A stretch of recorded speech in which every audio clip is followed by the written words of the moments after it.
let's move on to James Baldwin. And Harold's essay on Baldwin is absolutely terrific. He's so good on uh, Baldwin's prophetic language.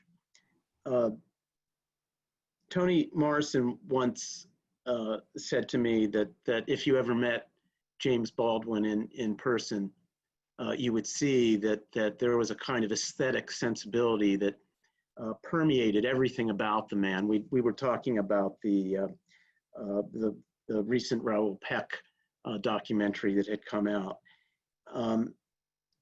And here I think that Bloom and Morrison might find common agreement. That is that there's a real aesthetic power to the essays. I mean, right, any reader coming to Baldwin's essays recognizes the great intelligence of the man. It's evident on every page.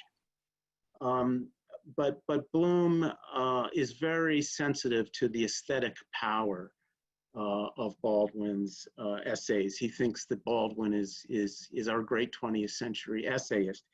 But I wonder if you would talk a little bit more about that, David. Sure.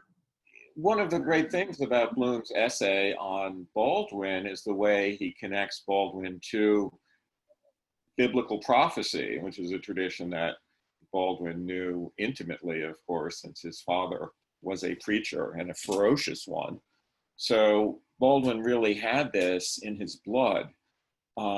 And in particular, the prophet that Harold connects Baldwin to is Jeremiah, who feels God's word as a fire in his bones, painful, excruciating, unbearable. And there is that aspect of Baldwin, that sense of his prophecy for America, his message to and about America as a painful burden, one that he cannot get rid of. And what goes along with that is Baldwin's great ambivalence, the richness of his ambivalent insight about race, about Black and white in America, about men and women. So the multifaceted character of Baldwin, the way in which he's able to turn on himself as well and reevaluate himself in his essays is truly remarkable and truly fascinating. And he was, as you say, or as Toni Morrison said, an aesthete, a sophisticate.